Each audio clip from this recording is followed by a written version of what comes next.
ಅರಿವು ಅಂದ್ರೆ ನಾವು ನಮ್ಮನ್ನು ಅರ್ಥ ಮಾಡ್ಕೊಳ್ಬೇಕಾಗ್ತದೆ, ನಾವು ತಿಳ್ಕೊಳ್ಬೇಕಾಗ್ತದೆ, ಏನು ಮಾಡಬೇಕು, ಯಾವೊಂದು ರೀತಿಯಿಂದ ಶಿಕ್ಷಣ ಅತಿ ಅವಶ್ಯಕತೆ ಇದೆ.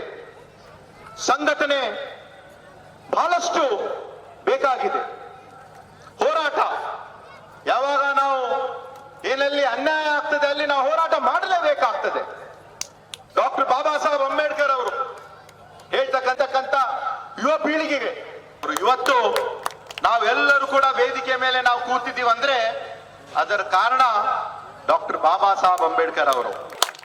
ಡಾಕ್ಟರ್ ಬಾಬಾ ಸಾಹೇಬ್ ಅಂಬೇಡ್ಕರ್ ಅವರು ಕೇವಲ 6 ವರ್ಷದ ವಯಸ್ಸಿನಲ್ಲಿ ತಮ್ಮ ತಾಯಿಯನ್ನು ಕಳ್ಕೊಳ್ತಾರೆ. 22 ವಯಸ್ಸಿನಲ್ಲಿ ತಮ್ಮ ತಂದೆಯವರನ್ನು ಕಳ್ಕೊಳ್ತಾರೆ. 44 ವರ್ಷದಲ್ಲಿ ತಮ್ಮ ಧರ್ಮ ಪತ್ನಿಯನ್ನು ಕಳ್ಕೊಳ್ತಾರೆ. ಆದ್ರೆ ಯಾವಾಗ್ಲೂ ಕೂಡ ತಮ್ಮ ಆತ್ಮಸ್ಥೈರ್ಯವನ್ನು ಅವರು ಕಳ್ಕೊಳ್ಳಿಲ್ಲ. ಅವರು ನಮ್ಮನ್ನು ಅಗಲಿದ್ದು ಡಿಸೆಂಬರ್ 6ನೇ ತಾರೀಕಿಗೆ 1956. ಆದ್ರೆ ಅವ್ರು ಹೇಳಿದ್ದಾರೆ, ನಾನು ಯಾವಾಗ್ಲೂ ಕೂಡ ಈ ಒಂದು ಸಂವಿಧಾನ ಮುಖಾಂತರ ನಾ ಜೀವಂತವಾಗಿರ್ತೀನಿ. ಯಾವಾಗ ತನಕ ಸಂವಿಧಾನ ಇರ್ತದೆ ನಾನಿರ್ತೀನಿ. ಯಾವಾಗ ಸಂವಿಧಾನ ಇರಲ್ಲ ನಾನು ಇರಲ್ಲ ಅಂತ ಅವರು ಹೇಳ್ತಕ್ಕಂತ ಮಾತು ಇಡೀ ಭಾರತ ದೇಶದಲ್ಲಿ ಎಲ್ಲರೂ ಕೂಡ, ದೇಶದ ಪ್ರಧಾನಮಂತ್ರಿಯಿಂದ ಗ್ರಾಮ ಪಂಚಾಯತಿ ಸದಸ್ಯರವರೆಗೆ ಹಳ್ಳಿಯಲ್ಲಿರ್ತಕ್ಕಂಥ ಕಟ್ಟಕಡ ಮನುಷ್ಯರು ಇದನ್ನು ನಾವು ಗಮನದಿಂದ ನಾವು ಕೇಳಬೇಕು. ಡಾಕ್ಟರ್ ಬಾಬಾ ಸಾಹೇಬ್ ಅಂಬೇಡ್ಕರ್ ಅವರು ನಮ್ಮ ಭಾರತ ದೇಶದ ಮೊದಲನೆಯ ಕಾನೂನು ಸಚಿವರಾಗಿ ಎಲ್ಲ ಜಾತಿ ಜನಾಂಗದವರಿಗೆ ಒಂದು ಕಾನೂನುಬದ್ಧ ಸಂವಿಧಾನವನ್ನು ನೀಡಿದ್ದಾರೆ. ಸುಮಾರು ಸತತವಾಗಿ 2 ವರ್ಷ 11 ತಿಂಗಳು 18 ದಿವಸ ಸಂವಿಧಾನವನ್ನು ಬರೆದು ನಮ್ಮನ್ನು ಕೊಟ್ಟಿದ್ದಾರೆ. ಇವತ್ತು ನಾವು ಇಡೀ ರಾಷ್ಟ್ರ ಮಟ್ಟದಲ್ಲಿ ನಾವು ನೋಡ್ತಾ ಇದ್ದೀವಿ, ನಮ್ಮ ಭಾರತ ರಾಷ್ಟ್ರದ 2ನೇ ಅಂಬೇಡ್ಕರ್ ಅಂದ್ರೆ ಸನ್ಮಾನ್ಯ ಮಲ್ಲಿಕಾರ್ಜುನ್ ಖರ್ಗೆ ಸಾಹೇಬರು.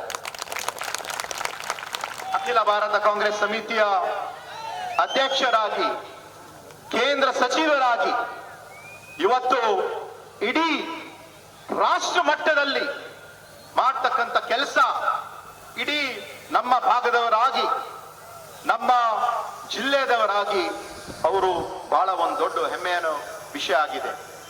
ಇವತ್ತು ಆರ್ಟಿಕಲ್ 371J ತಮ್ಮೆಲ್ಲರ ಸಹಕಾರ, ಸಹಯೋಗ, ಆಶೀರ್ವಾದದಿಂದ ನಾನು 3 ಬಾರಿ ಶಾಸಕನಾಗಿ ಕಲ್ಯಾಣ ಕರ್ನಾಟಕ ಅಭಿವೃದ್ಧಿ ಮಂಡಳಿಯ ಅಧ್ಯಕ್ಷನಾಗಿದ್ದೀನಿ. ಇವತ್ತು ನಾವು ಈ ಒಂದು ಕೆಲಸ ಮಾಡ್ತಾ ಇದೀವಿ ಅಂದ್ರೆ ಅದರ ಒಂದು ಕೊಡುಗೆ ಸನ್ಮಾನ್ಯ ಮಲ್ಲಿಕಾರ್ಜುನ್ ಖರ್ಗೆ ಸಾಹೇಬರು, ದಿವಂಗತ ಕರಣ್ ಸಿಂಗ್ ಸಾಹೇಬ್ರು ಅಂತ ಎಂದು ಕೂಡ ಅದು ನಾವು ಮರೆಯಕ್ಕೆ ಸಾಧ್ಯ ಇಲ್ಲ.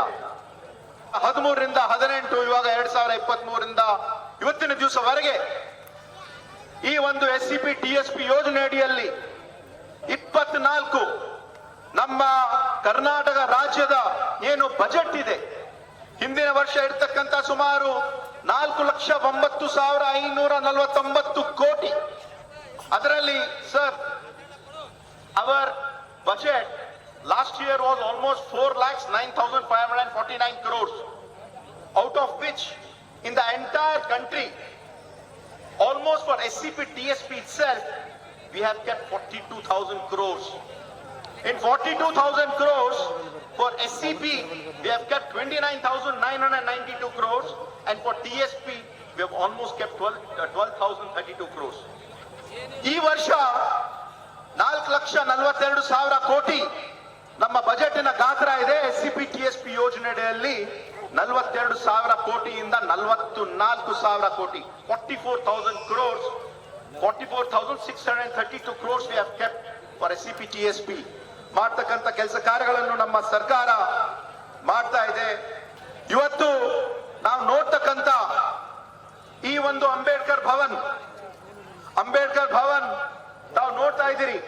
ಬಹುಶಃ ಇಡೀ 224 ಕ್ಷೇತ್ರದಲ್ಲಿ ಈ ಒಂದು ಮಟ್ಟದ ಸುಮಾರು 4 ಎಕರೆಯಲ್ಲಿ ಇರ್ತಕ್ಕಂಥ ಒಂದು Ambedkar Bhavan, I don't think anywhere else is there in the entire state. Because when you are seeing this, ಇದಕ್ಕೆ ಇವತ್ತು ತಮ್ಮೆಲ್ಲರ ಒಂದು ಸಹಕಾರದಿಂದ ನಾವು ಎಲ್ಲ ನಮ್ಮ ಪಕ್ಷದ ನಮ್ಮ ಮುಖಂಡರು ಎಲ್ಲರೂ ಸೇರಿ ಹೇಳ ನಂತರ 2.5 ಕೋಟಿಯಲ್ಲಿ ಈ ಒಂದು ಅಂಬೇಡ್ಕರ್ ಯಾತ್ರಿ ನಿವಾಸ್ ಡಿಜಿಟಲ್ ಲೈಬ್ರರಿ, ಅವ್ರು ಹೇಳ್ತಕ್ಕಂಥ ಮಾತು ಏನಿದೆ ಮೊದಲೇ ನಾವು ಮಾಡಿ ಡಿಜಿಟಲ್ ಲೈಬ್ರರಿ, ಬಂತೇಜಿ ಅವರಿಗೆ ರೂಮ್ಗಳು ಕೂಡ ವ್ಯವಸ್ಥೆ ಮಾಡಿ 20 ಹಳ್ಳಿಯಲ್ಲಿ ನಾವು ನಮ್ಮ ಅಭಿವೃದ್ಧಿ ಮಂಡಳಿ ವತಿಯಿಂದ ಸುಮಾರು 320 ಲಕ್ಷ ವೆಚ್ಚದಲ್ಲಿ ನಾವು 15 ಕಡೆ ನಾವು ಮಾಡ್ತಕ್ಕಂಥ ಒಂದು ಕೆಲಸ ಇವತ್ತಿನ ದಿವಸ ಡಾಕ್ಟರ್ ಬಾಬಾ ಇವಾಗ ರಾಜರತ್ನ ಅಂಬೇಡ್ಕರ್ ಅವರು ಮಾಡಿದ್ದಾರೆ. ಅದನ್ನು ಇವತ್ತು ಹೇಳಲು ಇಷ್ಟಪಡುತ್ತೇನೆ. ಅದರ ಜೊತೆಯಾಗಿ ಶೋಭವಾಣಿ ಅಕ್ಕ ಅವರು, ಶಿವರಾಜ್ ಪಾಟೀಲ್ ರದ್ದೆವಾಡಿ ಅವರು ಹೇಳ್ತಕ್ಕಂಥ ಮಾತು ನಾನು ಸ್ವಾಗತ ಮಾಡ್ತೀನಿ. ಅವ್ರು ಹೇಳಿದ್ದು ಶಿಕ್ಷಣಕ್ಕೆ ಹೆಚ್ಚಿನ ಒತ್ತು ಕೊಡಬೇಕು ಅಂತ. ನಾವು ನಮ್ಮ ಸರ್ಕಾರ ಬಂದ ನಂತರ ಕಲ್ಯಾಣ ಕರ್ನಾಟಕ ಅಭಿವೃದ್ಧಿ ಮಂಡಳಿ ವತಿಯಿಂದ ಅಕ್ಷರಾವಿಷ್ಕಾರ ಅಂತ ಯೋಜನೆಯಲ್ಲಿ ಕಡ್ಡಾಯವಾಗಿ 25% ಹಣ ನಮ್ಮ ರಾಜ್ಯಕ್ಕೆ ಬಂದಿರುವ, ನಮ್ಮ ಭಾಗಕ್ಕೆ ಬಂದಿರುವ ಹಣ ತಾವು ಶಿಕ್ಷಣಕ್ಕೆ ಉಪಯೋಗಿಸಬೇಕು ಅಂತ 2.5 ವರ್ಷ ಹಿಂದೆನೆ ನಾವು ಆ ಒಂದು ಮಾತನ್ನು ಹೇಳಿದ್ದು ತಮ್ಮೆಲ್ಲರೂ ಕೂಡ ಗೊತ್ತಿದೆ. ಅಕ್ಷರಾವಿಷ್ಕಾರ ಅಂತ ಯೋಜನೆ ನಾವು ಪ್ರಾರಂಭ ಮಾಡಿ ನಾವು ಹೇಳ್ತಕ್ಕಂಥ ಮಾತಿಗೆ ನಾವು ನಮ್ಮ ಪಕ್ಷದವರು ಮತ್ತೆ ಎಲ್ಲರೂ ಹೇಳ್ತಕ್ಕಂಥ ಒಂದು ಮಾತು, ಇವತ್ತು ಸುಮಾರು 18 ಕಡೆ KPS ಶಾಲೆಗಳನ್ನು ನಮ್ಮ ತಾಲೂಕಿನಲ್ಲಿ ಮಾಡ್ತಾ ಇದ್ದೀವಿ. 8 ಕಡೆ ಈಗಾಗಲೇ ಕೆಲಸ ಪ್ರಾರಂಭ ಆಗಿದೆ. ಅದು ಜೇವರ್ಗಿಯಲ್ಲಿ ಆಗಿರಬಹುದು, ಕಲ್ಲೂರ್ KL ಆಗಿರಬಹುದು, ಅರಳಗೊಂಡಿಯಲ್ಲಿ ಆಗಿರಬಹುದು, ಇಜೇರಿಯಲ್ಲಿ ಆಗಿರಬಹುದು, ಮಳ್ಳಿಯಲ್ಲಿ ಆಗಿರಬಹುದು, ಬೀಳ್ವಾರಲ್ಲಿ ಆಗಿರಬಹುದು, ಹರ್ನೂರಲ್ಲಿ ಆಗಿರಬಹುದು. ಈಗಾಗಲೇ ಕೆಲಸ ಪ್ರಾರಂಭ ಆಗಿದೆ. ಇನ್ನು 10 ಕಡೆ ನಾವು ಮಾಡ್ತಕ್ಕಂಥ ತಾವು ಹೇಳಿರುವಂತಹ ಒಂದು ಮಾತು, ಶಿಕ್ಷಣಕ್ಕೆ ಹೆಚ್ಚು ಒತ್ತು ಕೊಡಬೇಕು. You have come down here to a place. We all are waiting very eagerly to listen to your words. We are more than happy. ಆಗಿರುವಂತ ರಾಜರತ್ನ ಸಾಹೇಬರಿಗೆ, ಜೇವರ್ಗಿ ತಾಲೂಕಿನ ಜನಪ್ರಿಯ ಶಾಸಕರು, KKRDB ಅಧ್ಯಕ್ಷರಾಗಿರುವಂತಹ ಸನ್ಮಾನ್ಯ ಶ್ರೀ ಡಾಕ್ಟರ್ ಅಜಯ್ ಧರ್ಮ್ ಸಿಂಗ್ ರವರು ಸನ್ಮಾನಿಸುತ್ತಿದ್ದಾರೆ. ತಾವೆಲ್ಲರೂ ಚಪ್ಪಾಳೆ ಮುಖಾಂತರ ಗೌರವಿಸಬೇಕಾಗಿ ಅವರಲ್ಲಿ ಕೇಳುತ್ತೇನೆ. ಜೈ ಭೀಮ್. ರಾಜರತ್ನ ಅಂಬೇಡ್ಕರ್ ಸಾಹೇಬರಿಗೆ ಸನ್ಮಾನಿಸಿ ಗೌರವಿಸುತ್ತಿರುವುದು ತಾವೆಲ್ಲರೂ ಚಪ್ಪಾಳೆ ಮುಖಾಂತರ ಅವರನ್ನು ಅಭಿನಂದಿಸಬೇಕಾಗಿ ಅವರಲ್ಲಿ ಕೇಳಿಕೊಳ್ಳುತ್ತೇನೆ.